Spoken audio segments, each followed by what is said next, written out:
Chapter 1. Born into Opportunity. He was born into wealth, but his journey would be anything but simple. Donald John Trump, a name that would one day be known around the world, began his life in Queens, New York. But this was no ordinary childhood. His father, Fred Trump, was already a giant in the world of real estate. A strict, relentless man who had built his empire from the ground up. Fred Trump wasn't just a father. He was a force of nature. From a young age, Donald could feel the weight of his father's expectations, and they were heavy. Fred Trump believed in discipline, in working hard, in pushing limits. To him, success was everything, and failure, unacceptable.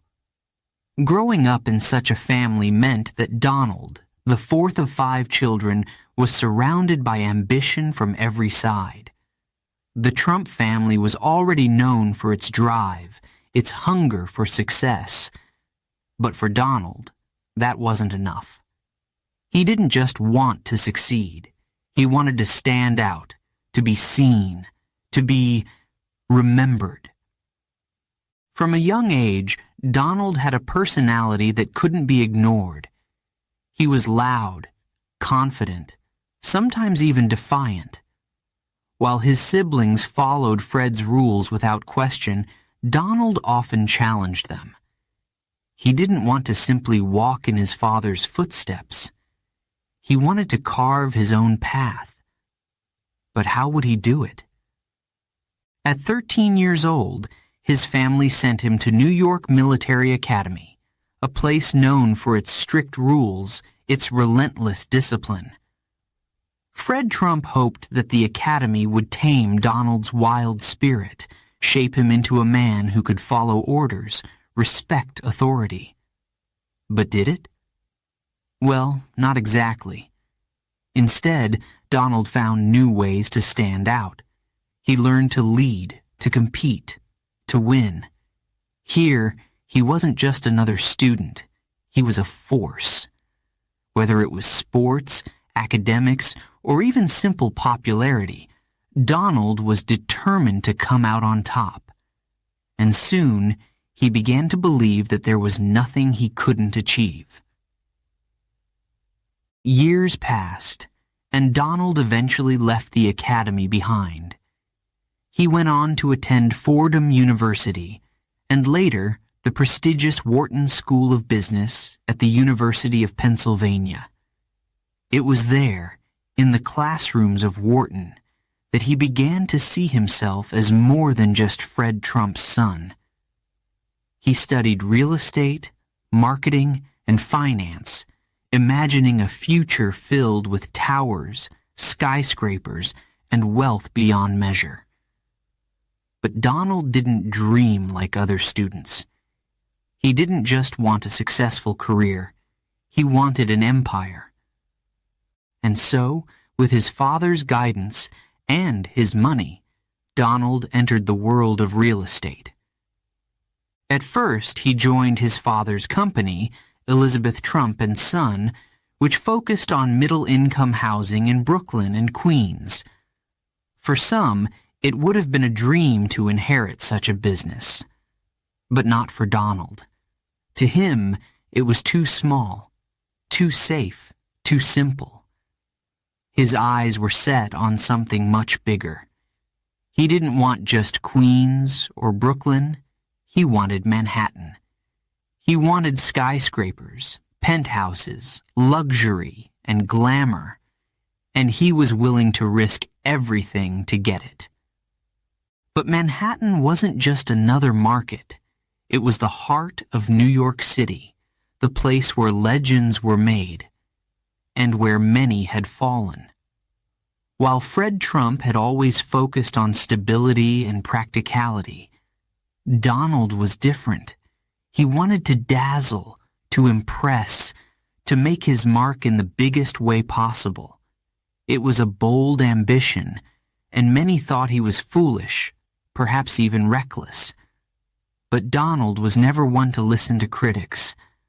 And so, in the late 1970s, he set his sights on one of his first major projects, the Commodore Hotel.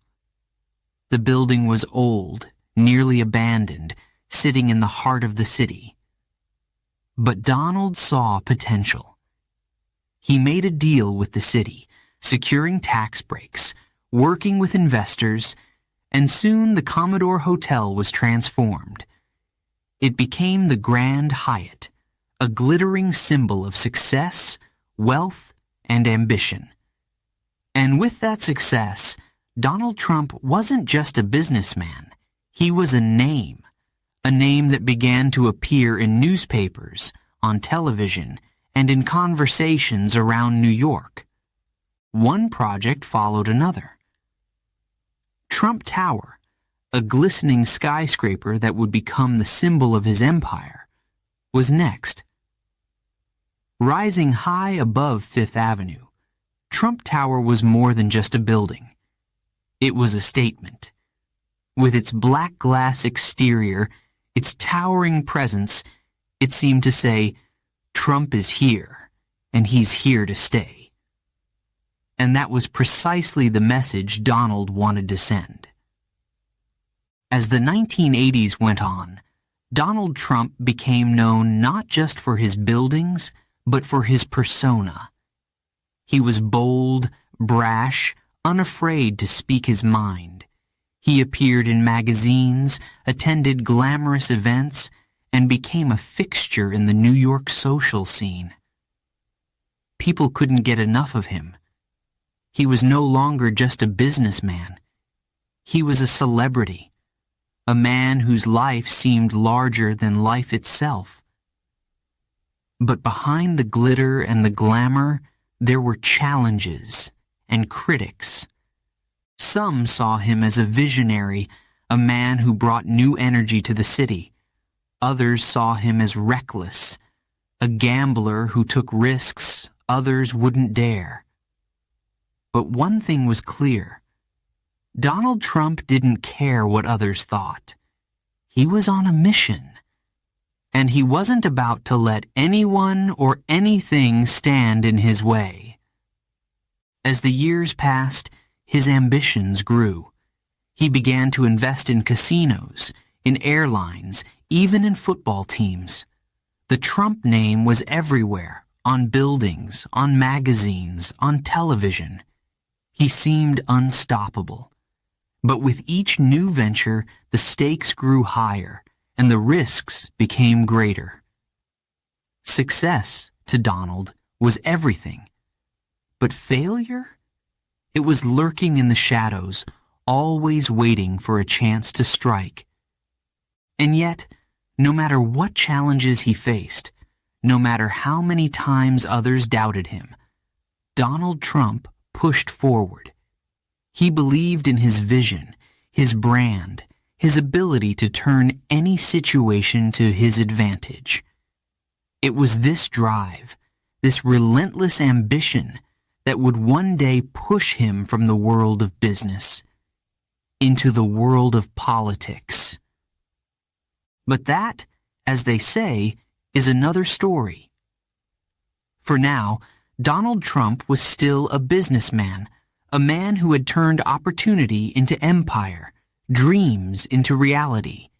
His journey was far from over, but already he was proving to the world and to himself that he was more than just his father's son. He was Donald Trump, and his story had only just begun. Chapter 2. A drive to be something more. Donald Trump was not satisfied. Though he had built his empire, captured headlines, and created a name that echoed across New York City, he wanted more. Yes, he had power, wealth, and fame. But for Donald, there was always a bigger challenge, a larger stage. He wasn't content to just be successful. He wanted to be unforgettable. In the mid-1980s, Donald's ambition was reaching new heights. He had conquered New York, but now he had his eye on bigger dreams, projects that would make his name known not just in the city, but across the entire country. Real estate was still his focus, but his gaze was turning toward other realms. Atlantic City was calling, and Donald was ready to answer. Atlantic City, a town of flashing lights, ringing slot machines, a place where fortunes were made and lost in a single night. The casino business was risky, a world where competition was fierce and failures were common. But Donald saw only opportunity. He wasn't afraid of risk. He thrived on it. So, in 1984, he opened the doors to Trump Plaza, his first casino, a gleaming monument to luxury and wealth. He promised visitors the highest quality, the best experience, the ultimate thrill. Yet Donald didn't stop there. Soon after, he took a chance on a second casino, Trump Castle, another jewel in his growing empire. And then, the boldest move of all, the Taj Mahal, a project he called the eighth wonder of the world. Built with marble, gold, and grandeur, it was the most expensive casino in Atlantic City's history. But was it a masterpiece or a mistake? The Taj Mahal opened in 1990, and for a moment, it seemed like the ultimate victory. Crowds gathered, the press swarmed, and Trump stood proudly before his creation. But behind the scenes, something darker was taking shape. The Taj Mahal had cost hundreds of millions of dollars, funded largely by debt. Interest rates were high, profits were uncertain, and Donald knew the risks were enormous. Could even he, with all his confidence, overcome the financial weight of this colossal endeavor? As the 1990s began, a storm was brewing. The real estate market took a turn, and debts began to mount. His casinos, his buildings, his empire, all were on the line. Donald faced a reality he'd never imagined: bankruptcy. His businesses were teetering on the edge, and his reputation was in jeopardy. Newspapers that once praised him now questioned his decisions. Could he save his empire, or would the Trump name be dragged down with the weight of his ambitions? But Donald wasn't ready to give up. He fought back, negotiating with banks, securing new deals, and restructuring his debts. For years, he balanced on the edge of collapse, working night and day to keep his empire alive. He made promises, struck bargains, and somehow, he survived. Many had doubted him, called him reckless, even foolish, but Donald saw himself as a survivor, a fighter. And with sheer determination, he managed to hold on to the core of his empire. Yet, even in the face of near ruin, Donald didn't shy away from the spotlight. He continued to court the press, to build his brand, to stand as the face of luxury and power. In fact, he leaned into it. He began writing books, sharing his business advice, speaking about the art of success and failure. He called his philosophy the art of the deal, a guide that revealed his bold, sometimes unorthodox approach to life and business. In this book, he was more than just a businessman. He was a teacher, a personality, a brand. He had turned his own setbacks into lessons, and the public was listening. By the end of the 1990s, Donald had survived one of the toughest times of his life. And in doing so, he transformed himself from just a businessman into a symbol of resilience, ambition, and some would say defiance. But was this enough for him? No, not even close. As the new millennium approached, Donald Trump was ready for a new chapter. He wanted to expand his brand beyond real estate, beyond casinos, even beyond New York. He saw himself as a personality, a public figure, someone who could capture the attention of the nation. And then came a new opportunity: television. In 2004, Trump launched a television show that would change everything. The Apprentice was more than a business competition. It was a stage. Here, Trump was in control, a powerful boss, deciding who would win, who would lose, who would be fired. His words became iconic. "You're fired" would echo through American culture, and soon millions of viewers were tuning in, captivated by this larger-than-life personality. For Donald, The Apprentice wasn't just a show. It was a new platform, a chance to build his influence far beyond the world of real estate. Through The Apprentice, Donald Trump became a household name in a way he'd never been before. He was no longer just a businessman, no longer just a real estate mogul. He was a star, a celebrity, an icon. People across the country knew his face, his voice, his style. And he knew he had something powerful in his hands. But what would he do with it? As the show's success continued, Donald began to see himself differently. He was no longer just creating deals, but shaping minds, influencing opinions, connecting with people on a personal level. And a new question began to stir in his mind. Could he lead something even bigger than a business? Something even larger than an empire? The idea seemed bold, maybe even impossible, but Donald had never been one to shy away from a challenge, and in his mind, he was beginning to see a future that was not just filled with wealth and fame, but with leadership, power, and a new kind of legacy.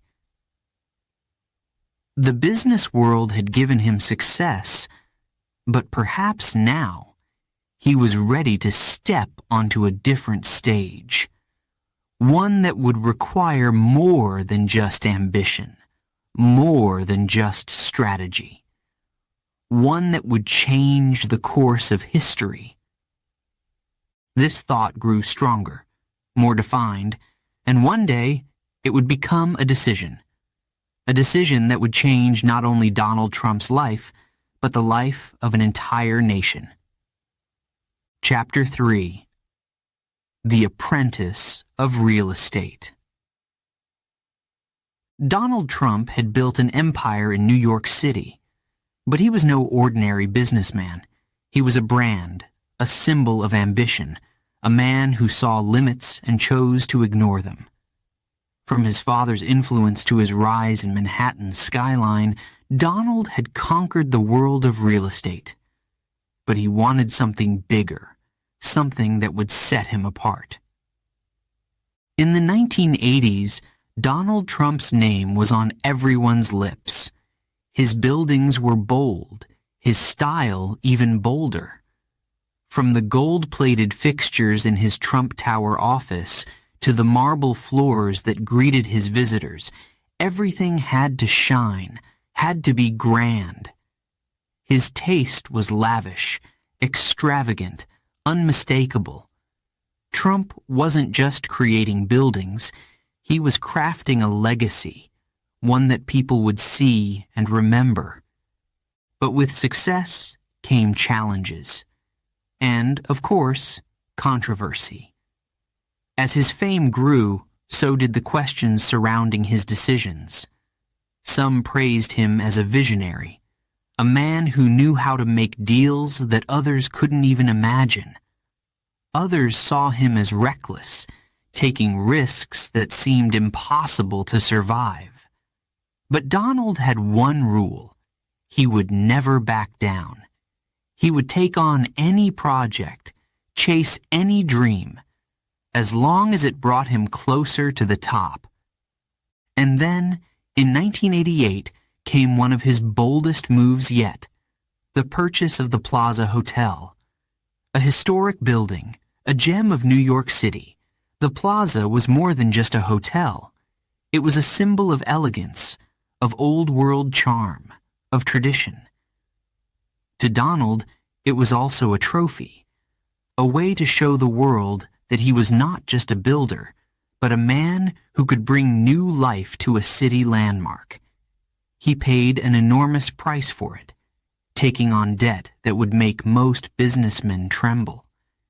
But to Donald, this was the cost of greatness.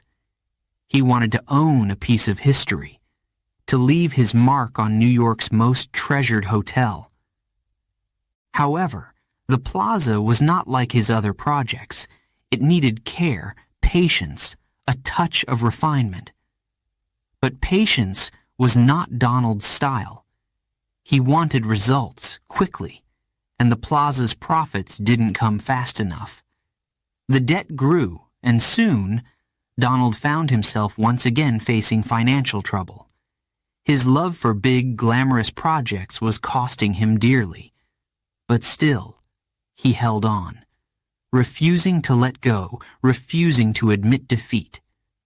Meanwhile, Donald was expanding his brand beyond New York. He looked to Atlantic City, to Florida, to wherever his empire could reach. His vision was bigger than buildings. It was about creating a name that everyone, everywhere, would recognize. He began to attach his name to everything: hotels, casinos, even an airline. Each move was bolder than the last, each investment riskier than the one before. The stakes were rising, but Donald's ambition burned brighter. To him, there was no choice. He was destined for something more. As the 1990s arrived, his ambition began to catch up with him. The debt, the pressure, the weight of his empire, it was all piling up. His casinos in Atlantic City faced fierce competition, his airline struggled to find passengers, and his luxury projects were costing more than they brought in. Banks started to lose patience, investors started to worry, and suddenly, Donald Trump, once untouchable, was facing a mountain of problems. The press, once fascinated by his confidence, began to question his decisions. Was the man who seemed unstoppable now in over his head? But even as he faced the edge of financial collapse, Donald found ways to hold on. He negotiated, he made deals, he found investors willing to take a chance. In the face of overwhelming debt, he managed to save key parts of his empire. Through sheer force of will, he kept going, even when many thought he couldn't. His resilience, his unshakable belief in himself, saw him through. By the end of the 1990s, Donald Trump had emerged from a near financial ruin. He was bruised, but not broken. And while his empire was smaller, his name was still powerful. To the world, he was still Donald Trump, the man who had taken on Manhattan and won, the man who had survived financial disaster and emerged stronger. But for Donald, survival was not enough. He wanted to rise again, to prove that he was still a force to be reckoned with. Then, as if by fate, a new opportunity came his way. A chance to reach people not just through buildings, but through their TV screens. The Apprentice, a reality show that would show him as the ultimate boss, the powerful businessman who would decide the fate of hopeful contestants. The concept was simple, but the impact would be profound. For Donald, it was a new way to showcase his brand, to become more than just a name on a building. And so, in 2004, Donald Trump became a star in a way he had never been before. Week after week, millions of viewers watched as he stood at the head of a gleaming boardroom, his voice calm but powerful, his decisions final. "You're fired," became a phrase that everyone, everywhere, recognized. His face, his voice, his style, they were now part of American culture. He was no longer just a businessman. He was a personality, a public figure, someone who could influence not just deals, but people. Through The Apprentice, Donald connected with viewers across the country, showing them not only his business side, but his charm, his confidence, his flair. People began to see him as more than a mogul. They saw him as a leader, someone who could make tough decisions, someone who was not afraid to take risks. And as his popularity grew, so did a new idea, one that had been slowly forming in the back of his mind. For years, Donald had flirted with the idea of politics. He had spoken about it in interviews, hinted at it in speeches, but now the thought was becoming stronger. Through his show, he had built a direct connection with the American people, a following that respected him, admired him. And he began to wonder, could he lead the country as he had led his businesses? Could he turn his brand, his name, his fame into something even greater? The path would not be easy. Politics was a world of its own, filled with rules, limits, opposition. But Donald Trump was not one to be intimidated by barriers. He had faced them all his life, and every time he had found a way to break through. To him, this was simply another challenge, another mountain to climb. In the quiet moments, he began to imagine it, to see himself not just as a businessman, not just as a celebrity, but as a leader of a nation. Was it just a dream, or was this his destiny? Only time would tell. But for now, Donald Trump was ready to take the next step, to face the greatest challenge of his life. The road from businessman to leader was not clear, and the risks were enormous. But Donald Trump had faced risks before, and he knew one thing. He would do whatever it took to win. Chapter 4. The Rise of Trump Tower. It was the early 1980s, and New York City was a world of possibility. The skyline stretched tall and proud, filled with buildings that represented the power, dreams, and ambition of those who dared to make their mark. And now, in the heart of Manhattan, a new structure was beginning to rise. Something bold, something daring, something that would change the city forever. This was Trump Tower, Donald Trump's masterpiece, his claim to fame, his legacy. When construction began, people could only imagine what it might become. But to Donald Trump, it was already clear. Trump Tower wouldn't just be another building. No, it would be a symbol, a shining testament to his ambition, his vision, his very name. He wanted something that no one could ignore, something that would make people stop, look up, and remember. And Trump Tower, with its shimmering black glass and towering presence, would do exactly that. It was 1983 when the building was finally completed, standing at 58 stories tall.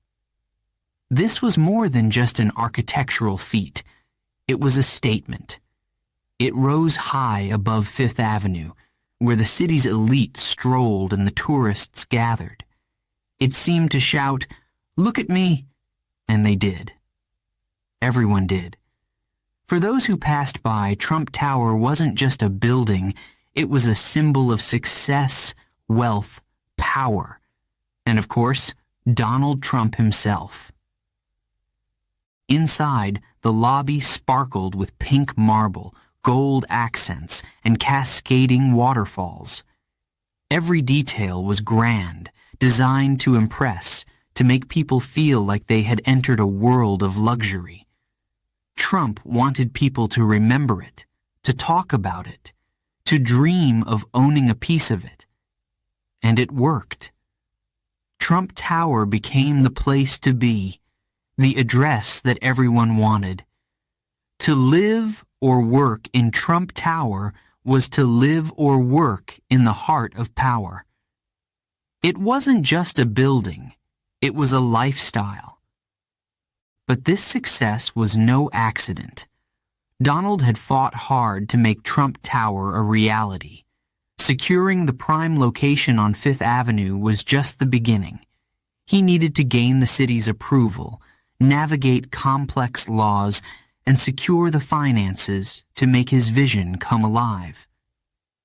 It was a difficult path, filled with obstacles, and many doubted he could pull it off. But Donald was determined. He charmed, negotiated, and refused to take no for an answer. To him, every obstacle was just another challenge to conquer. Finally, Trump Tower was complete, and the world noticed. Trump was no longer just a name. It was a brand. With Trump Tower, Donald had created something that people would remember.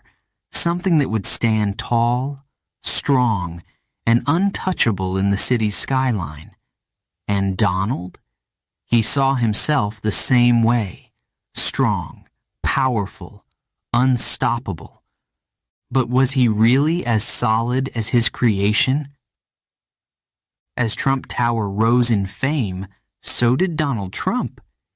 He became a fixture in the media, a man who attracted attention wherever he went. Journalists wrote about him, magazines featured him, and soon he wasn't just a businessman, he was a celebrity. People were drawn to his bold personality, his confidence, his style. To some, he was the very picture of success. To others, he was something else entirely. Someone who took big risks, gambled with huge sums, and sometimes made mistakes. Because behind the gleaming glass of Trump Tower, there were challenges, risks, and debts. The cost of building the tower was enormous, and Donald had taken on significant loans to make it happen. Interest rates were high, and while Trump Tower was successful, it wasn't enough to erase all the financial risks he'd taken. He was walking a fine line between success and danger. But Donald didn't let anyone see his doubts, his worries. To the public, he was always confident, always in control. And perhaps he believed that if he acted that way, he could make it real. He had done it before. He would do it again. As the years went by, Trump Tower continued to be a powerful symbol. It hosted celebrities, politicians, business titans, all the people who wanted to be associated with success, with power. To Donald, it was a constant reminder of what he'd achieved. But he knew he couldn't stop there. Trump Tower was only the beginning. He wanted more towers, more buildings, more success. His ambitions were growing, and so was his confidence. But the bigger his ambitions, the higher the stakes. In the late 1980s, Donald expanded his empire with new buildings, new casinos, and a vision that stretched far beyond New York. He wanted an empire that spanned the country, maybe even the world. He invested in hotels, in resorts, in casinos, and each new venture added to his brand, his name, his fame.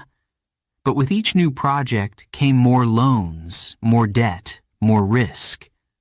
Some in the media began to wonder, was Trump overextending himself? Was he risking too much? But Donald didn't seem to care. He brushed off criticism, pushed forward with confidence. To him, these were not just risks, they were opportunities. And he believed that no matter what, he could always come out on top. But as the 1980s came to a close, the world of finance took a dark turn. The economy was changing, and Donald's empire faced the strain. Trump Tower stood strong, unshaken by the turmoil, but behind the scenes, cracks were forming. His casinos in Atlantic City, his other investments, were all feeling the pressure. And soon, Donald would face a crisis that would test his limits and his empire. But for now, Trump Tower stood proudly in the heart of New York City, a gleaming symbol of one man's ambition. It was a reminder to the world that Donald Trump was here, that he had made his mark, and that he wasn't going anywhere. His name was now a brand, his presence felt in every corner of the city. Trump Tower wasn't just a building, it was a statement, a promise, a challenge. Chapter 5. The Golden Touch, or Just an Illusion. In the late 1980s, Donald Trump was at the height of his fame. His name was everywhere, on hotels, casinos, airlines, and magazines. Trump wasn't just a businessman. He was a brand, a personality, a force. He moved through New York City like a king, confident, powerful, and unstoppable. He believed he had a gift, what some would call the golden touch. Whatever he touched seemed to turn to gold. But was it real, or was it just an illusion? As Donald's empire grew, so did his appetite for risk. One success wasn't enough. He wanted more, bigger, better. In Atlantic City, he built the Taj Mahal Casino, a palace of marble and gold that he proudly called the eighth wonder of the world. Inside, everything sparkled.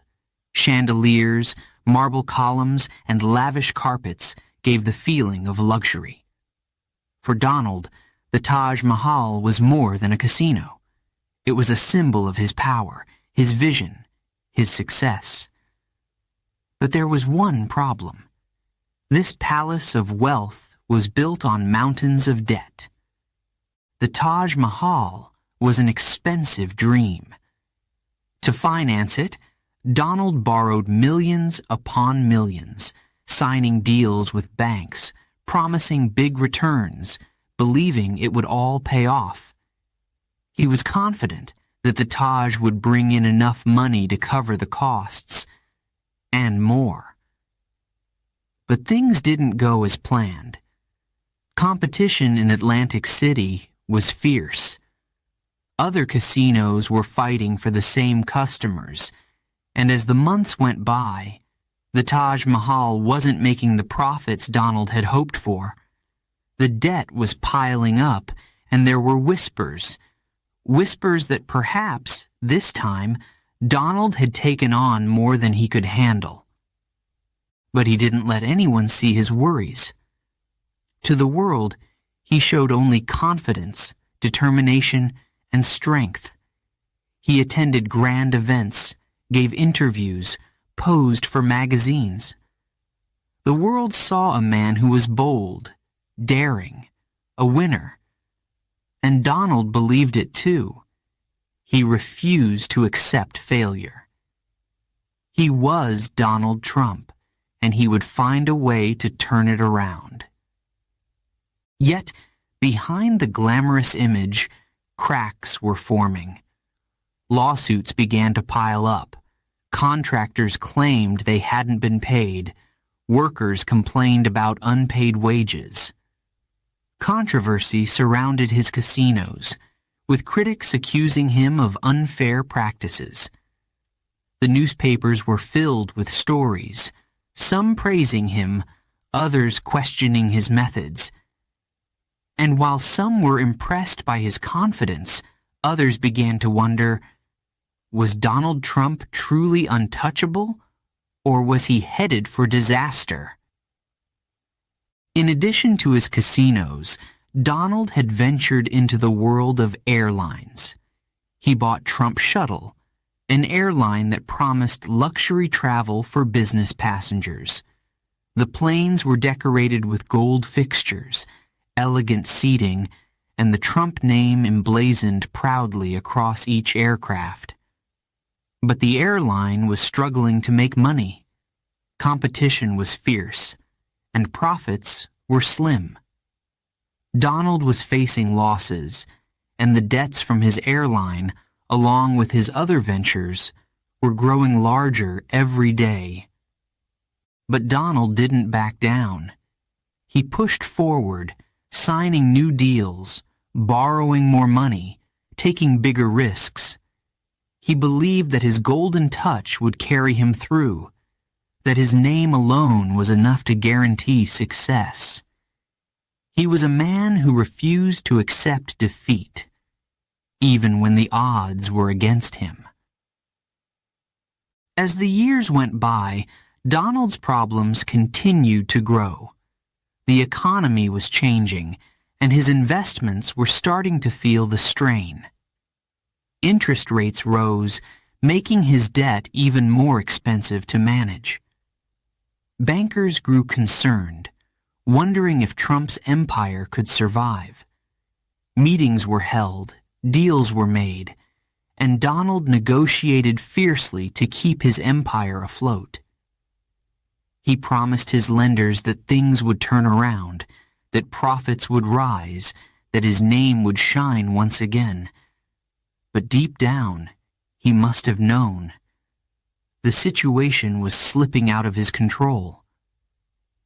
In 1990, the pressure became too great. Faced with massive debts, declining revenues, and nervous investors, Donald Trump's empire was on the edge of collapse. The media, once filled with praise for his bold moves, began to question whether Trump was truly a genius or merely a gambler who had taken one risk too many. Headlines hinted at failure, at the possibility that Trump's golden touch was nothing more than an illusion. But even in the face of possible ruin, Donald wasn't ready to give up. He began to make deals with his creditors, convincing banks to give him more time, restructuring his loans, promising them that he would find a way to turn things around.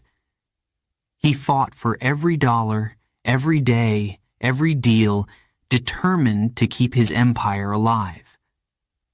Many doubted him, but Donald refused to let go. He believed in himself, in his vision, and in his ability to survive. It was a time of intense struggle, of sleepless nights and high-stakes negotiations. To keep his empire from falling, Donald had to let go of parts of his business, sell assets, and make painful decisions. His lifestyle changed, his empire shrank, and for the first time, he faced the reality that he might not be able to save it all. But through sheer determination, he managed to hold on to the core of his empire. He had survived the storm, but just barely. By the mid-1990s, Donald Trump was no longer the unstoppable force he had once been. His empire had taken a hit, his reputation was bruised, and the golden touch he once believed in seemed to have faded. Yet, he had survived. While others might have given up, he had fought, negotiated, and found a way to keep going. To the world, he was still Donald Trump, a man who had faced near ruin and managed to come out on the other side. But the experience had changed him. It was a reminder that success could be fleeting, that the world of business was unforgiving, and that even the most powerful could fall. For Donald, it was a lesson, one he would carry with him as he looked to rebuild, to rise once more. For some, Donald Trump's struggles were proof that he was just like anyone else, a man who could fail, a businessman who could make mistakes. But for Donald, it was different. He saw himself as a survivor, someone who could face disaster and still emerge strong. The golden touch might have been an illusion, but Donald Trump's belief in himself was very real. And so, even as the world watched and waited, wondering if he would succeed or fall, Donald Trump made a promise to himself that he would return, that he would prove them wrong, that he would rise again. Because for Donald, this was not the end. It was only the beginning. Before diving into Chapter 6, let me remind you, you're with WooEnglish. If you're enjoying this journey through Donald Trump's life, make sure to share this series with friends. Like if it sparked your interest, and comment below with your thoughts. Your engagement helps us bring more captivating stories to life. Chapter 6. Trump on the Brink. The 1990s arrived with a cold, harsh reality. The glitter, the grandeur, the golden touch now felt distant. Donald Trump's empire, once soaring in the bright lights of success, was now shadowed by trouble, debt, and doubt. Bankruptcy loomed, and the very foundation of his business, his image, and his life was at risk. This was not the Donald Trump the world had known. Gone was the man who moved through Manhattan like a king, the one who could turn dreams into buildings, and buildings into empires.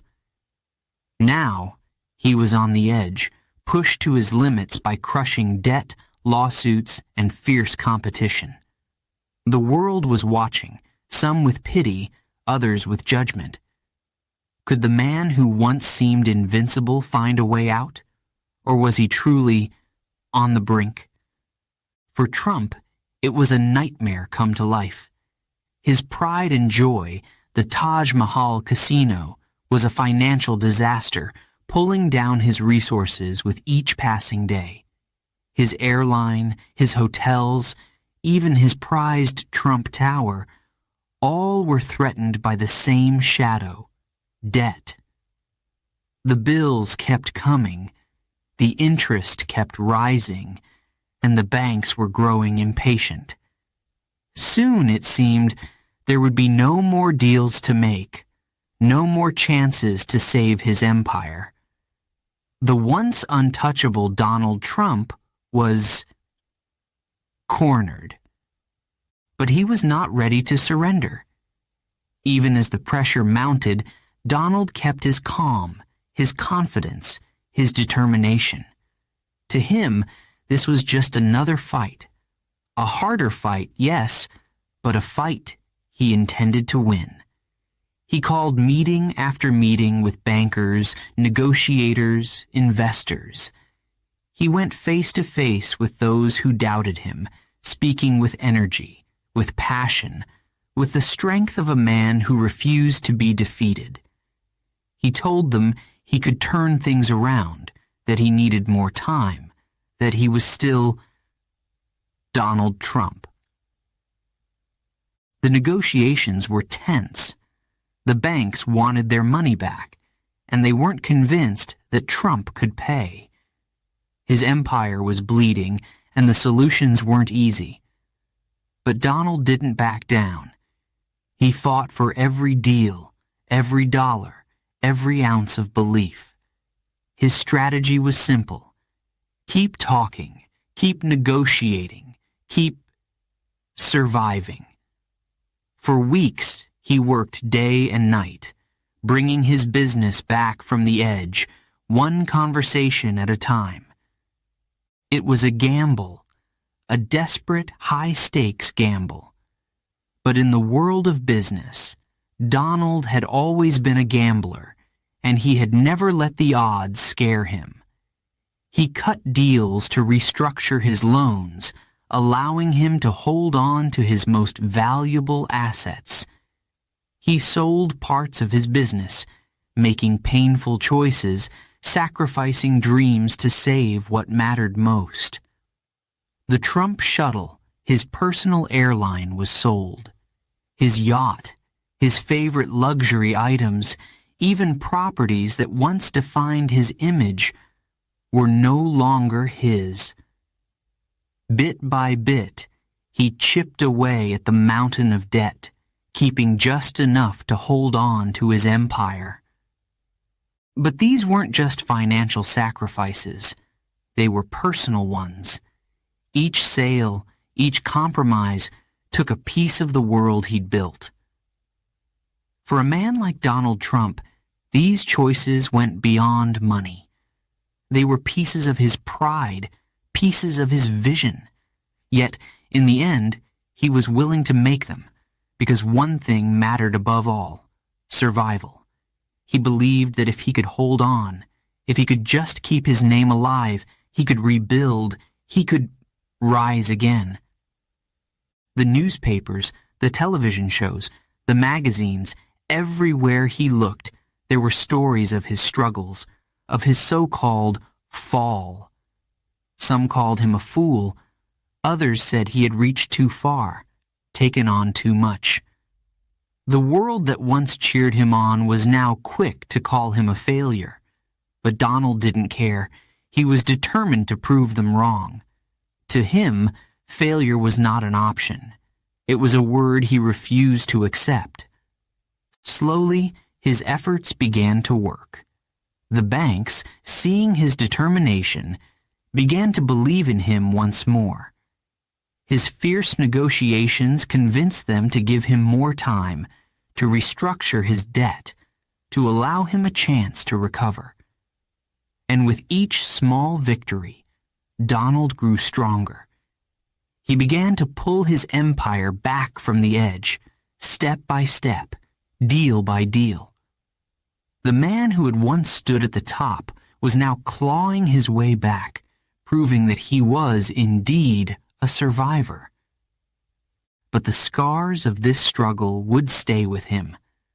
The experience of standing on the edge, of feeling his empire crumble, changed Donald Trump. It taught him the limits of risk, the power of resilience, the importance of caution. He had faced a storm like no other, and he had emerged from it with a new understanding of the world and of himself. By the mid-1990s, Donald Trump had managed to save his core businesses, his most valuable properties, his name. He was no longer the unstoppable force he once was, but he was still standing. And for Trump, that was enough. He knew that as long as he could survive, he could rebuild, he could grow, he could become something even greater. The world had written him off, but Donald was still here, still fighting, still determined to prove them wrong. To him, this was a chapter in his story, not the end. And as he looked at what remained of his empire, he made a promise to himself. He would rise, he would return, and he would remind the world that he was not just a businessman, but a survivor, a fighter, a man who refused to give up. Only time would tell if his gamble would pay off, if he would truly return to the heights he once knew. But one thing was certain. Donald Trump was still here, still standing, still ready for the next challenge. Chapter 7. Reality or reality TV? As the new millennium dawned, Donald Trump was ready for a new chapter. He had survived a decade of financial struggles, near bankruptcy, and intense scrutiny. He was no longer just a businessman, but a symbol of resilience, a man who had weathered storms that would have destroyed others. But he wanted more, and this time, he would find it not in real estate, not in casinos, but in something entirely different. Television. In 2004, Donald was presented with an opportunity unlike anything he had done before. The idea was simple: a reality TV show that would pit ambitious young professionals against one another, competing for a chance to work with him, the man who had become a symbol of wealth and power. This show would be called The Apprentice, and Donald would be its star. At first, people didn't know what to make of it. Donald Trump, the real estate mogul, on a reality show? It seemed unusual, even strange. But Donald saw it differently. To him, The Apprentice wasn't just a show. It was a stage, a chance to reach millions, to show the world the power of his name, his image, his presence. He wouldn't just be a businessman anymore. He would be America's boss. The Apprentice was an instant hit. Week after week, millions of viewers tuned in to watch Donald guide, critique, and, most famously, fire contestants. His phrase, "You're fired," became iconic, a cultural catchphrase that everyone, everywhere, recognized. People were fascinated by his authority, his confidence, his blunt honesty. In the boardroom scenes, he was in control, seated behind a massive desk, his gaze steady, his voice calm but powerful. To the viewers, he was a symbol of strength, of leadership, of success. The show wasn't just entertainment, it was an experience. Contestants on The Apprentice weren't just competing for a job. They were vying for a place in Trump's world. Each challenge, each task brought them closer to what they believed was the ultimate goal: Donald's approval. And to the audience, it was thrilling to watch. They saw Donald Trump as the man with all the answers, a leader who could make the tough decisions. For many, he was no longer just a businessman. He was America's businessman. But was it real? Or was it just reality TV? To some, The Apprentice was an accurate reflection of Donald's real-life power, his ability to make deals, his strength as a leader. But others wondered if it was simply an illusion, a crafted image, a version of Trump that existed only on screen. In the boardroom of The Apprentice, Donald was always in control, always decisive, always the victor. But was this the real Donald Trump, or merely the man he wanted the world to see? For Donald, the line between reality and reality TV began to blur. The show boosted his fame to new heights, making him a household name in a way that real estate never could. People across the country knew his face, his voice, his style. To some, he was a hero, a self-made success story. To others, he was simply playing a role, an actor in the reality TV game. But Donald didn't care what people thought. To him, The Apprentice was a tool, a platform, a way to expand his influence, his reach, his legacy. As the seasons went on, The Apprentice continued to capture America's attention. Donald's persona grew larger, more powerful, more influential, and he began to realize something. He wasn't just entertaining people, he was connecting with them. Viewers admired his confidence, his directness, his refusal to sugarcoat the truth. They saw in him a man who was unafraid to speak his mind, to make tough decisions, to lead with strength. And Donald began to wonder, could this connection lead to something even bigger? For years, he had flirted with the idea of politics, mentioning it in interviews, hinting at it in conversations. But now, as he saw the effect he had on the American people, the idea began to grow stronger. What if he took his influence beyond television? What if he could use his fame, his brand, his image to shape something greater? Could he lead not just a boardroom, but a country?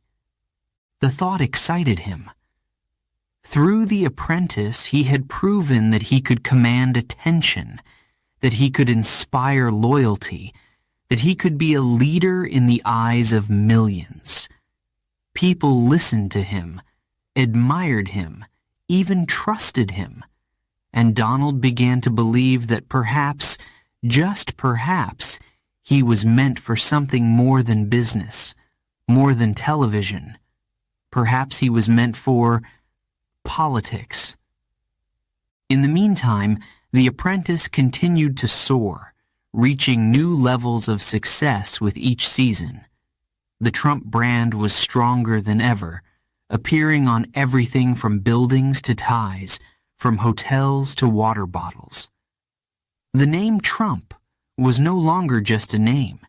It was a statement, a promise of luxury, power, and success. Donald's fame was bigger than ever, and he knew that with fame came opportunity. He had seen the power of television, the way it could shape minds, influence people, create connections. But deep down, Donald also knew that The Apprentice couldn't last forever. Reality TV was fickle, and he needed something that would last, something that would cement his place in history. And so, even as he continued to thrive on screen, his mind was beginning to look ahead, to something bigger, bolder, and far more ambitious. The show may have been reality TV, but Donald's ambition was real. His desire for something greater was real. His dream of power was very real. And as he looked out over the world, he knew one thing. The Apprentice was only the beginning. The stage was set, the audience was waiting, and Donald Trump was ready to take on a new role. But what would that role be? Would he become a political leader, a symbol of change, a voice for the people? Or was he still simply a businessman, a man who thrived on fame, on influence, on control? Only time would tell. For now, Donald Trump was America's businessman, the star of The Apprentice, a reality TV icon. But he knew that his story was far from over. And as the cameras rolled, as the country watched, he was already planning his next move, a move that would shake the nation, and perhaps the world. Because for Donald Trump, this was not the end. Chapter 8. The Deal of a Lifetime. It was June 16, 2015, and Donald Trump stepped onto a golden escalator in Trump Tower. Cameras flashed, reporters leaned forward, and a crowd gathered in anticipation. As he descended into the lobby, the excitement grew, a mix of curiosity, disbelief, and perhaps a little bit of awe. When he reached the podium, he delivered the words that would shock the world. "I am officially running for President of the United States." In that moment, Donald Trump turned his life, his brand, his entire identity into a political campaign. For years, he had been a businessman, a reality TV star, a celebrity. But now, he was stepping onto a new stage, a stage that came with power, responsibility, and the eyes of a nation fixed upon him. Many people thought it was a joke. Some laughed, others dismissed him, and political experts around the country wrote him off as just another rich man with an impossible dream. But Donald didn't care. He had faced doubts all his life, and this was no different. He looked out at the world and saw not just a campaign, but an opportunity, a deal, the biggest deal of his life. And in Donald's mind, there was no room for failure. From the start, his campaign was unlike anything America had ever seen. He didn't use the usual political language, didn't follow the traditional rules. His speeches were direct, bold, and sometimes shocking. He didn't hold back. He talked about issues that struck a chord with many Americans: jobs, borders, security, trade. And he didn't care if his words stirred anger or admiration. What mattered to him was that people listened, that they paid attention, that his message was heard. Across the country, people reacted with a mix of excitement and disbelief. Some cheered him on, believing he was a voice for the forgotten, a man who would shake up the system. Others were horrified, offended, even fearful. His words stirred strong feelings, dividing families, friends, communities. He became a figure of controversy, of passion, of intense debate. Some saw him as a hero, others as a threat. And yet, despite the criticism, despite the mockery, Donald kept going. He attended rally after rally, each one drawing larger crowds, more enthusiasm, more attention. People chanted his name, waved signs, and hung on his every word. To many, he was no longer just a candidate. He was a movement, a symbol of change, of defiance, of taking control. He promised to make America great again, and his supporters believed him. But with each new promise, each new speech, the stakes rose higher. Running for president was not like running a business. There were no deals to be struck, no shortcuts to be taken.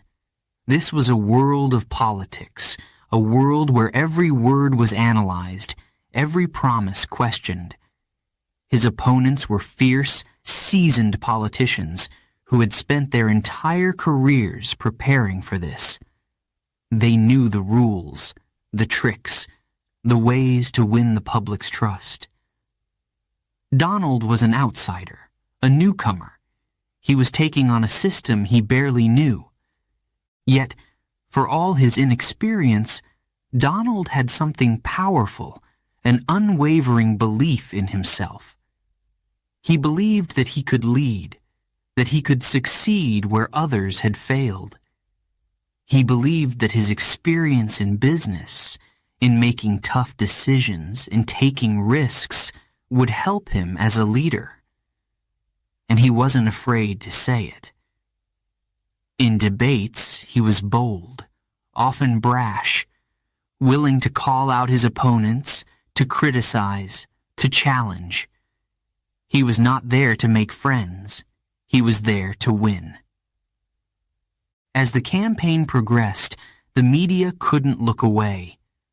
Every word he said, every move he made, became headline news. Some journalists praised him as a fearless leader, while others condemned him as reckless. Political experts debated his every move, his every promise, his every tweet. But one thing was certain: Donald Trump was unlike any candidate the country had ever seen. With each primary victory, his critics grew louder, more intense, but his supporters only became more passionate, more loyal.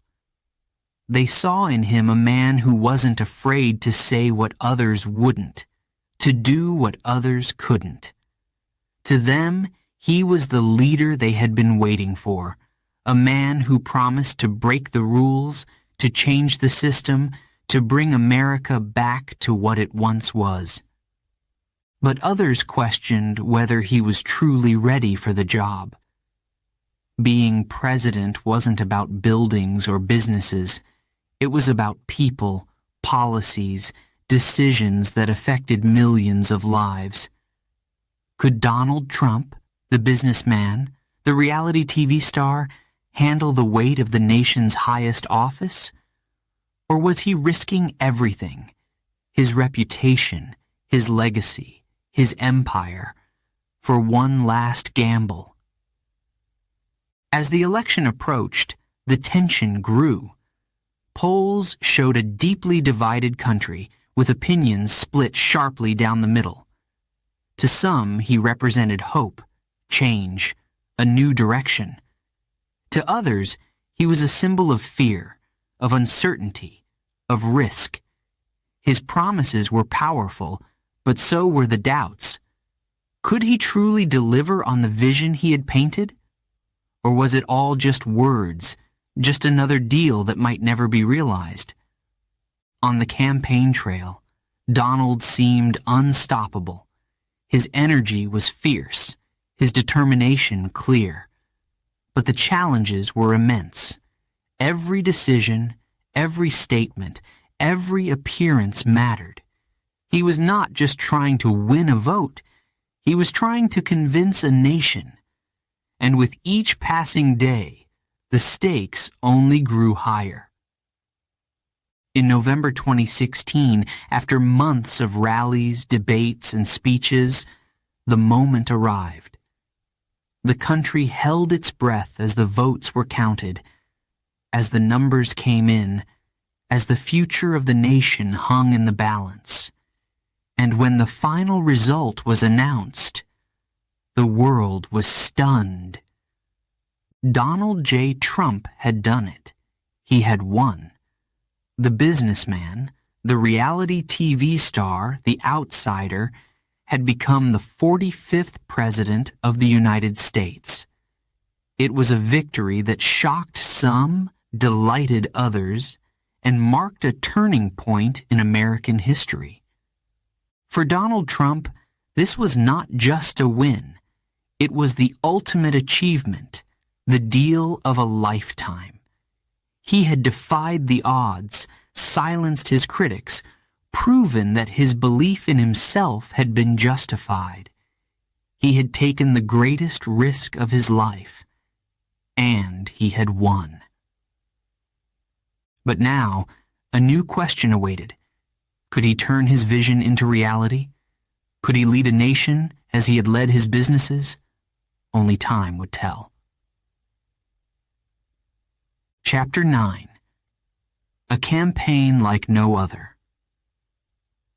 The race to the White House in 2016 was unlike anything America had ever seen.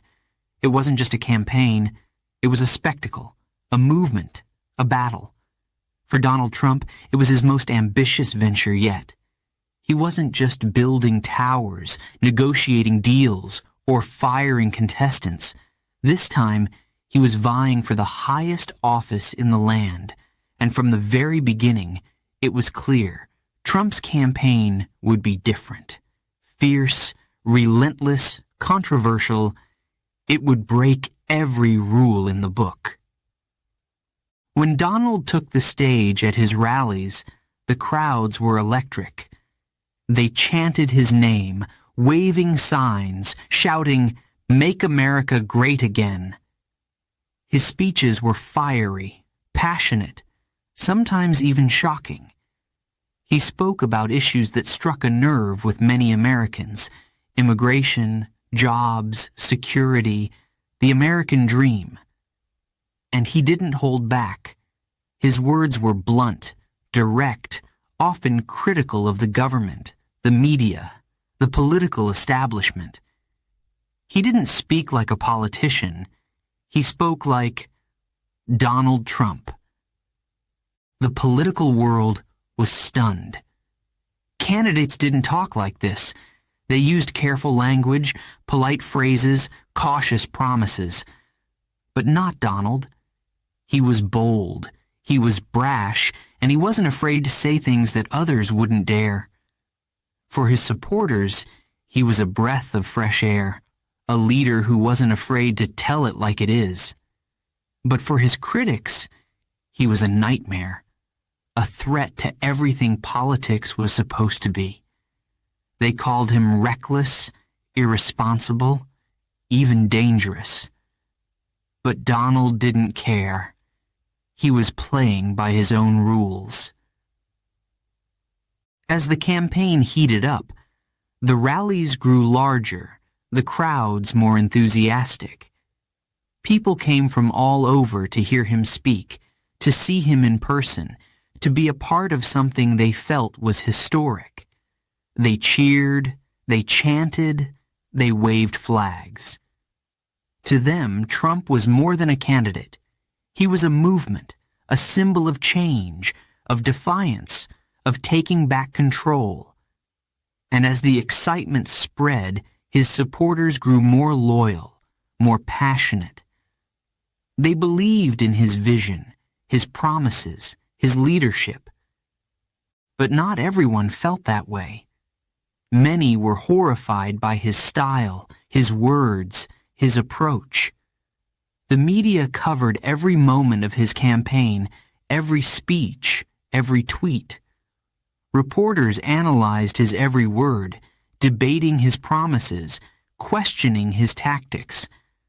And for each supporter, there seemed to be an equal number of critics, people who felt that Trump was tearing the country apart, creating division, stirring anger. To them, he wasn't a hero, he was a threat.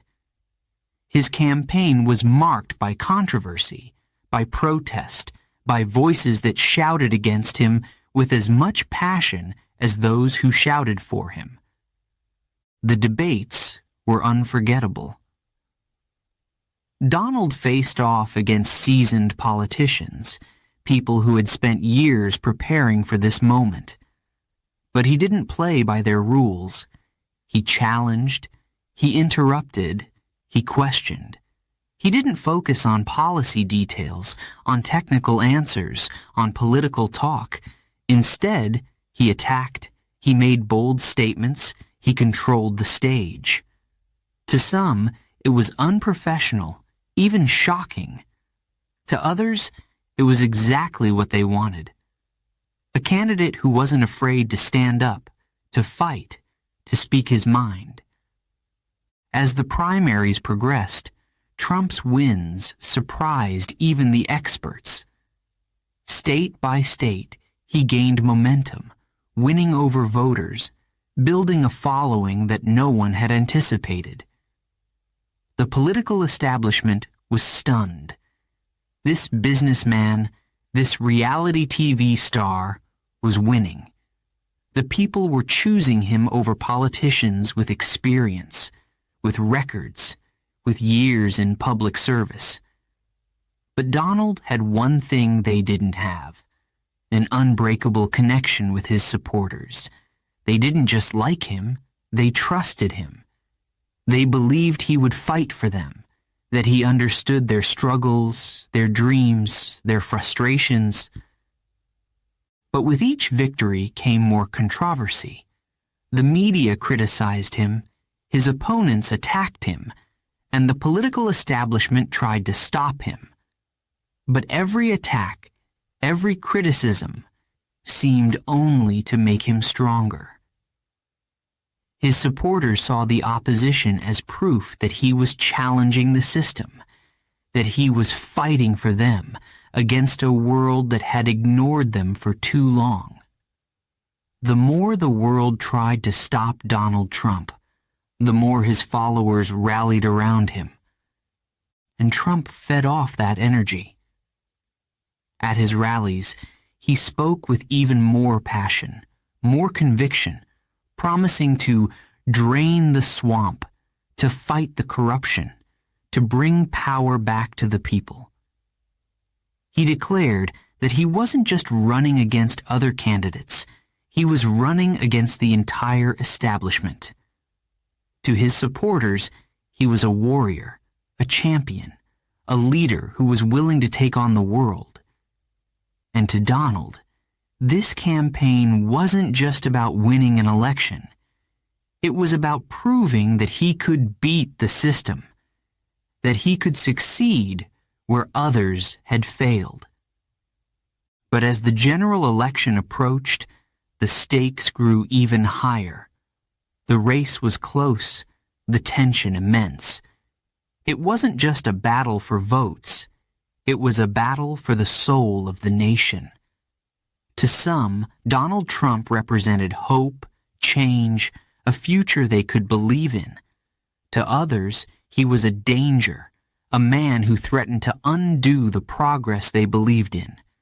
The nation was divided, and emotions ran high on both sides. Each rally, each debate, each speech only added to the intensity.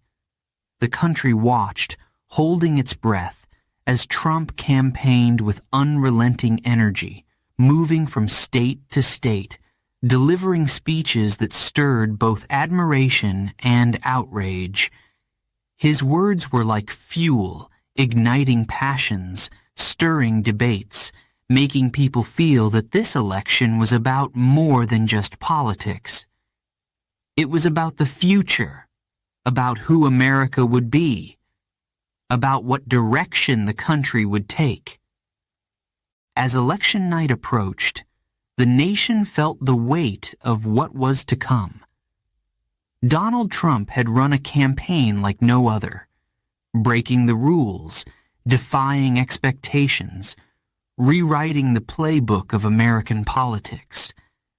His rallies, his words, his energy had changed the country, bringing people together, tearing others apart, creating a moment that would go down in history.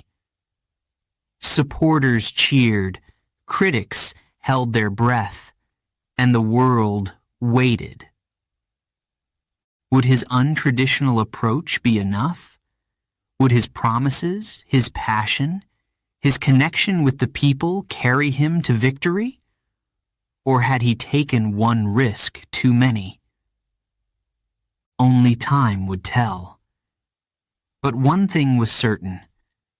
Donald Trump's campaign had left an indelible mark on the country, a campaign that had defied convention, that had challenged the status quo, that had shaken the political world to its core.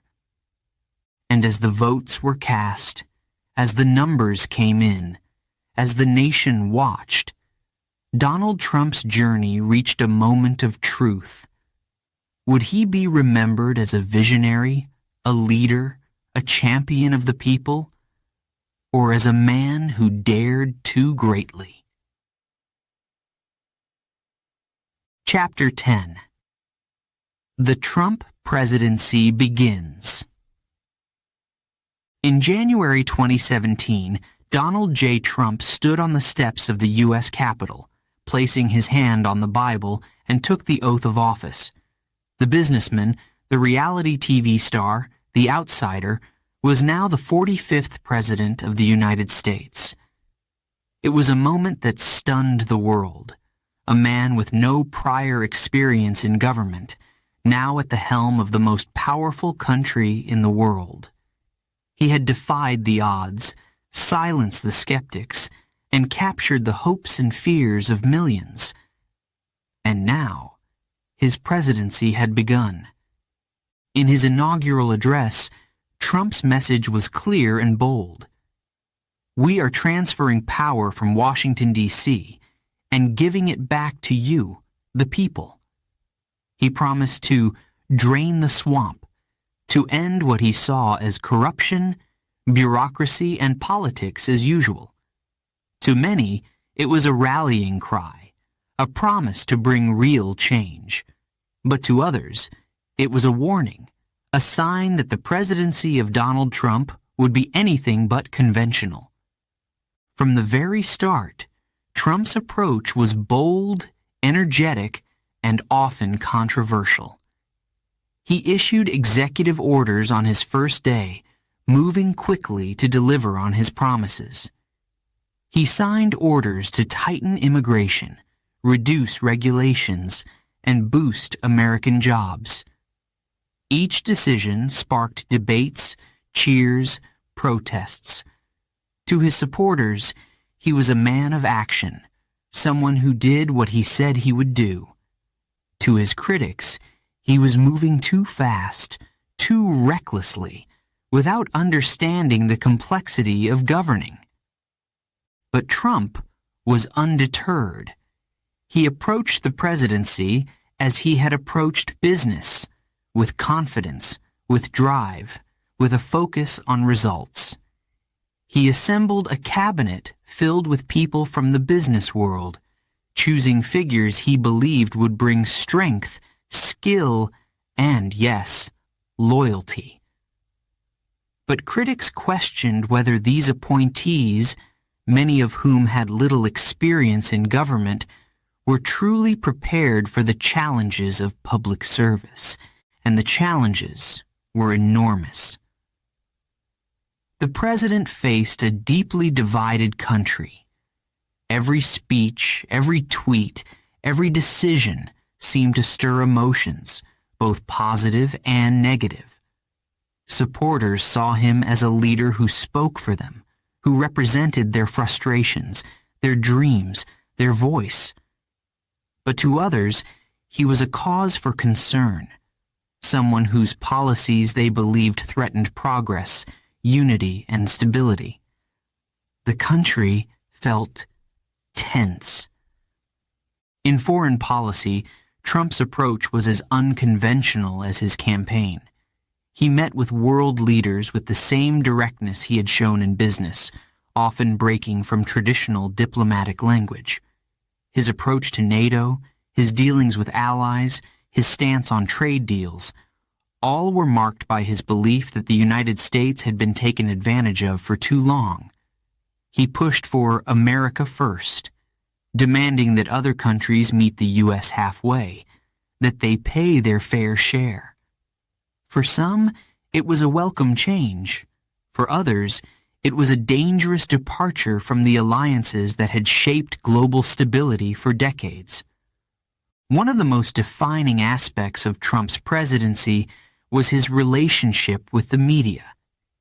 He openly criticized journalists, calling them fake news, and accusing them of being biased against him. Press conferences were intense, often confrontational, with Trump challenging reporters directly, rejecting questions he saw as unfair.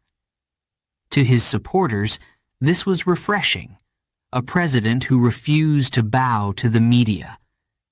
But to his opponents, it was alarming, a sign of hostility toward free press and transparency. The impact of Trump's presidency could be felt across the country. His policies on immigration were among the most controversial. From the travel ban to stricter border security, his decisions divided communities and sparked protests. But for many, these moves were necessary steps to protect the nation. His vision of America was one that stood strong, independent, unafraid to make hard choices. And for those who shared that vision, he was doing exactly what they had elected him to do. In Congress, Trump faced another challenge. Despite his promises to drain the swamp, he needed the support of lawmakers to pass his agenda. And in the world of Washington, deals were not made with the stroke of a pen. Negotiations were tough, often tense, and at times Trump found himself at odds even with members of his own party. Healthcare reform, tax cuts, infrastructure, each issue required compromise, patience, and diplomacy. But Trump was not one for patience. He wanted results, fast, and his impatience sometimes clashed with the slow wheels of government. One of his major victories came with the passing of a sweeping tax reform. The Tax Cuts and Jobs Act, signed in 2017, lowered corporate taxes and promised economic growth. For Trump, it was proof that his approach could work, that he could bring big wins to the American people. Supporters hailed it as a success, a fulfillment of his promise to boost the economy. Critics, however, argued that the cuts favored the wealthy, that the benefits would not reach the average American as Trump had promised. Throughout his first year, Trump's presidency continued to spark controversy, debate, and division. For his supporters, each victory, each decision, each act was a sign that he was fighting for them, fulfilling his promise to bring real change. But to others, the constant upheaval was unsettling, a sign that the country was drifting into uncharted territory. Would Trump's bold, unapologetic style bring the nation closer together? Or was it deepening the divides that already existed? As the months went by, Trump's presidency became a test of endurance, of will, of resilience. He faced investigations, protests, constant scrutiny. But for every challenge, he doubled down, refusing to back away, refusing to admit defeat. He spoke to the people directly through social media, bypassing the press, sharing his thoughts, his plans, his frustrations with millions of followers. And through it all, his message remained clear.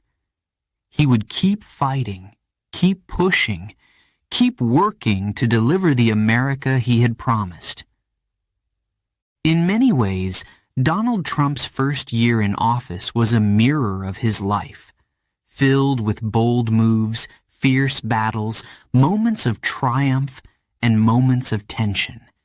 He was a businessman, but now he was something else, a leader navigating the complex, demanding world of politics.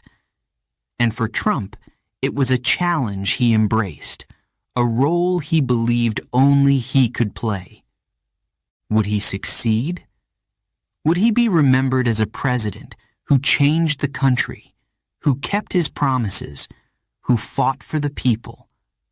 Or would his bold approach prove too divisive, too unyielding for a country that had always been a delicate balance of differences? Only time would tell. But one thing was certain. Donald Trump had changed the presidency forever, and his story was far from over. Chapter 11. Fighting the System. Donald Trump's presidency was like nothing America had ever seen. From the very start, it was clear. This would be a fight against the establishment, the critics, the skeptics. He had promised to shake things up, to bring real change, to take on the swamp. But as soon as he stepped into the White House, he found himself surrounded by battles. Battles with Congress, battles with the press, battles even within his own party. It seemed that at every turn there was resistance. From his first day in office, Trump faced investigations. Questions swirled around his campaign, his finances, his connections. Committees were formed, hearings were held, and the press covered every development with intense scrutiny. The word collusion was on every front page, every news broadcast. The nation watched as Special Counsel Robert Mueller launched an investigation into whether there had been any interference in the election, whether there had been any links to foreign powers. To Trump, it felt like a personal attack, an effort to undermine his victory, his legitimacy as president, and he was furious. But he didn't sit quietly. Trump fired back, using Twitter to speak directly to the people, bypassing the media. He called the investigation a witch hunt, accused the press of bias, and insisted he had done nothing wrong. To his supporters, he was a warrior, someone willing to stand up against a system that they believed was desperate to bring him down. But to his critics, these were troubling signs, actions they saw as hostile toward democratic norms. The battle lines were drawn, and they only grew deeper, sharper with each passing month. And it wasn't just the investigations. Trump's policies, his executive orders, his very presence in the White House sparked protests across the country. Crowds gathered in cities, chanting, marching, holding signs that called for resistance. For some, his leadership represented a shift they could not accept, a direction they feared. But for his supporters, these protests only reinforced their belief that he was challenging the status quo, standing up to those who wanted to keep America as it was. Trump was determined to push forward, despite the obstacles, despite the criticism. He fought with Congress to pass bills, clashed with senators who opposed his ideas, and even faced resistance from members of his own party. The repeal of the Affordable Care Act, immigration reform, border security, each issue became a battleground, a place where Trump's vision collided with the established rules of Washington. In the boardroom, Trump had been able to make quick decisions, to move fast. But in the White House, the wheels of change turned slowly, frustratingly slowly. He wanted to change things, and he wanted to change them fast. But the system wasn't built for speed. In Washington, every move had to be debated, negotiated, refined. And Trump was not a man who liked to wait. His impatience often led him to push harder, to demand more, to challenge those who resisted. To his supporters, it was strength.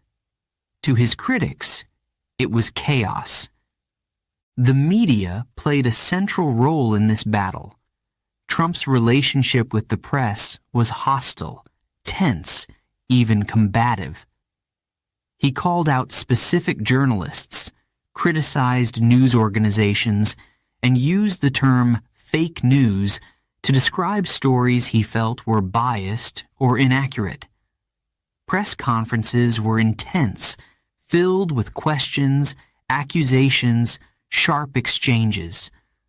Trump spoke freely, sometimes breaking from the prepared script, sometimes launching into unfiltered thoughts. And the cameras rolled, capturing every word, every expression, every moment. To some Americans, he was a leader who was finally taking on the media, refusing to be controlled by them. But to others, his attacks on the press were troubling, a sign of disrespect for an institution that was meant to hold leaders accountable. For Trump, however, it was simple.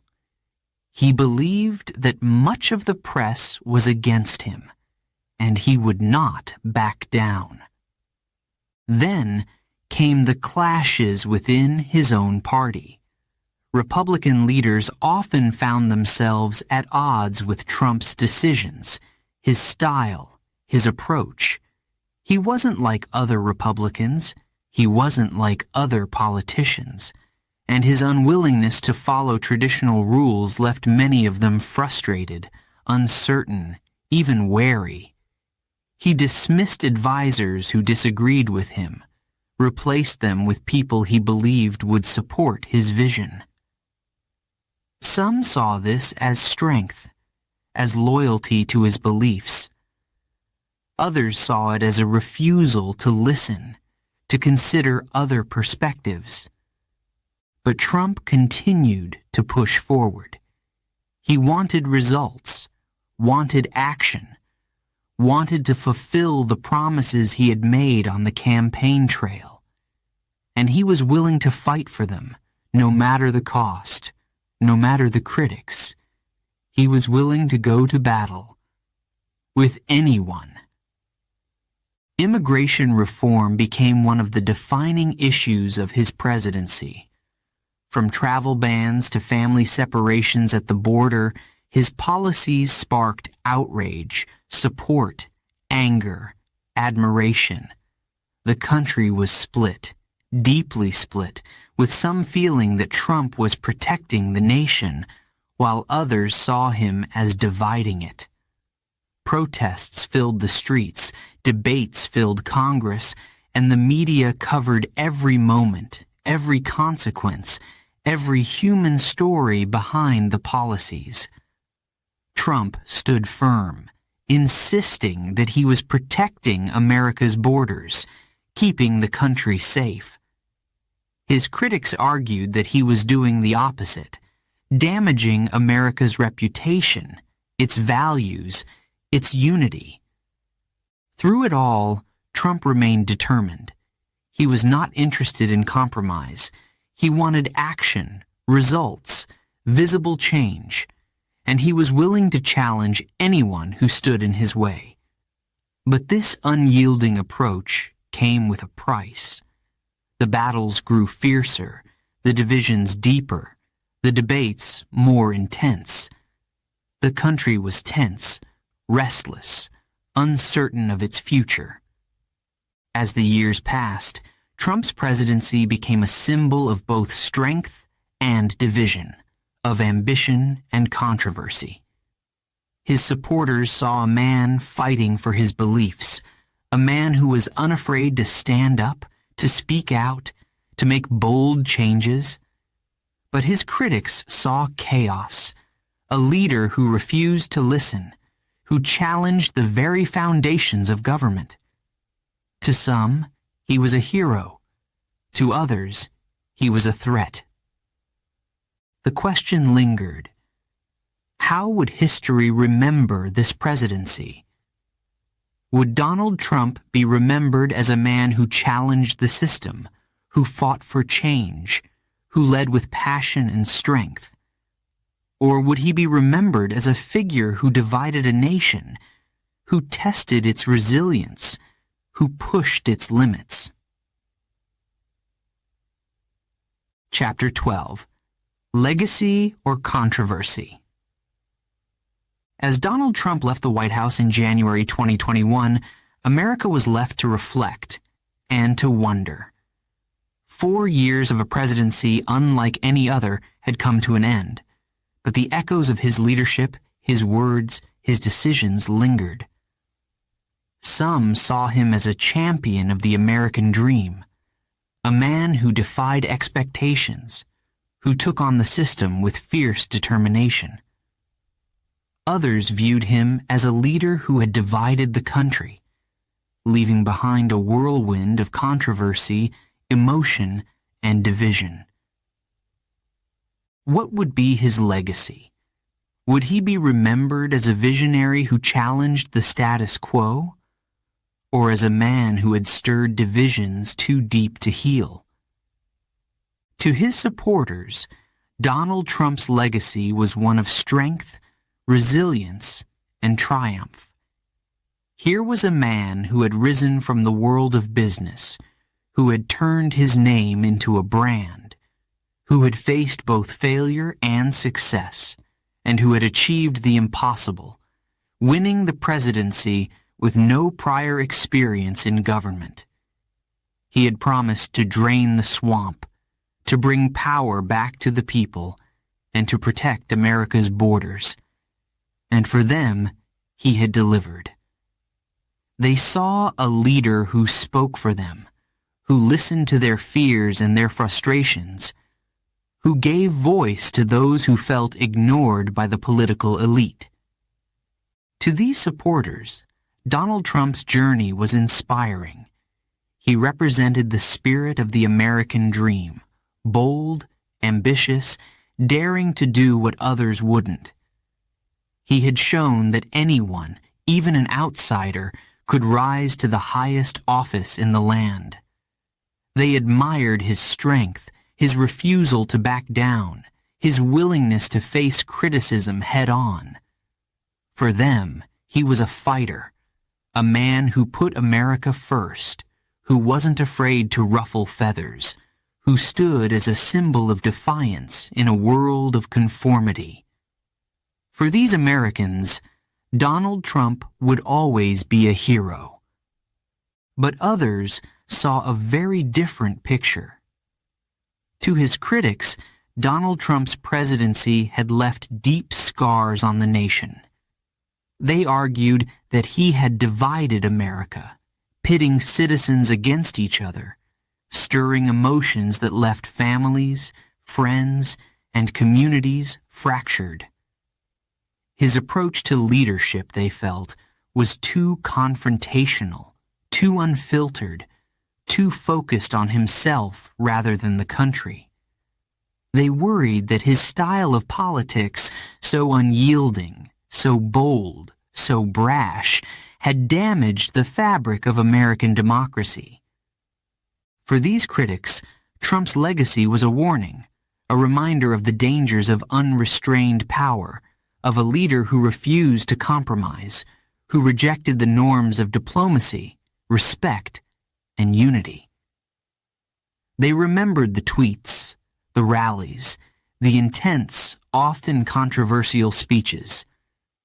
To them, his presidency was a time of turmoil, of constant tension, of a nation caught in battles that never seemed to end.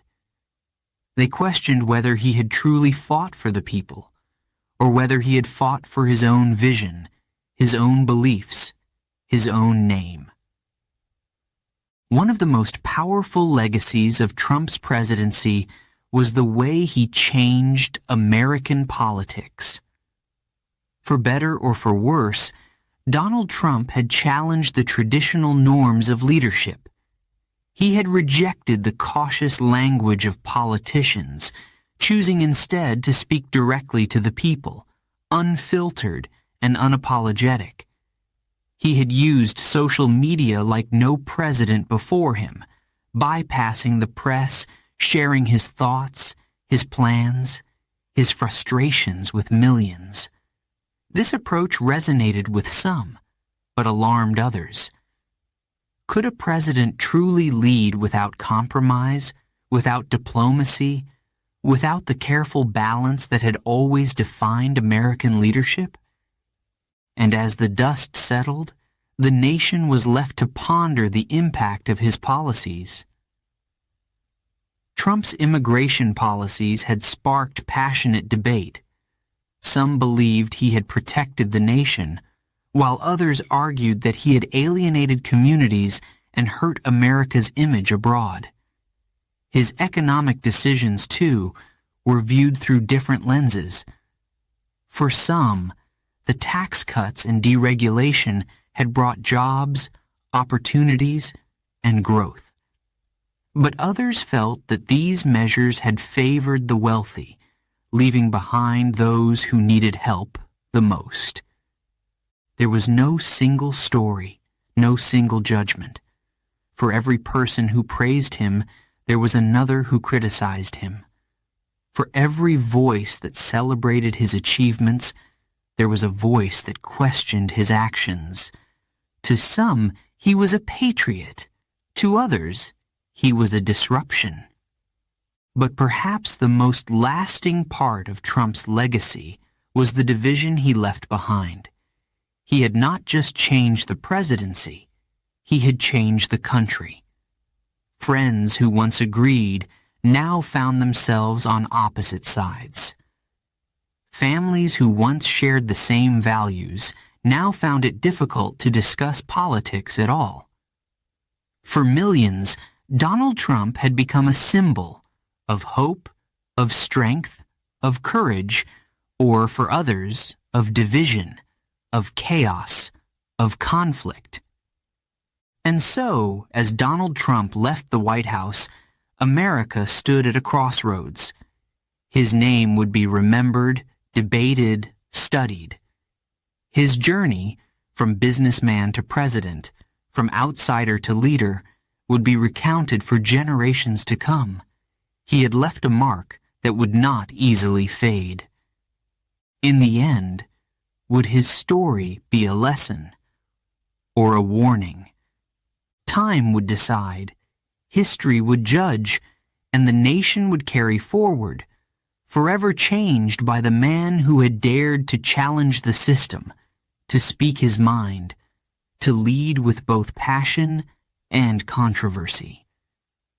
Because Donald Trump's story was not just his own.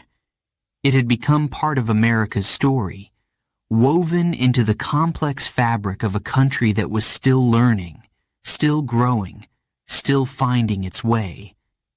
And his legacy, whatever it would be, would remain a part of that journey forever.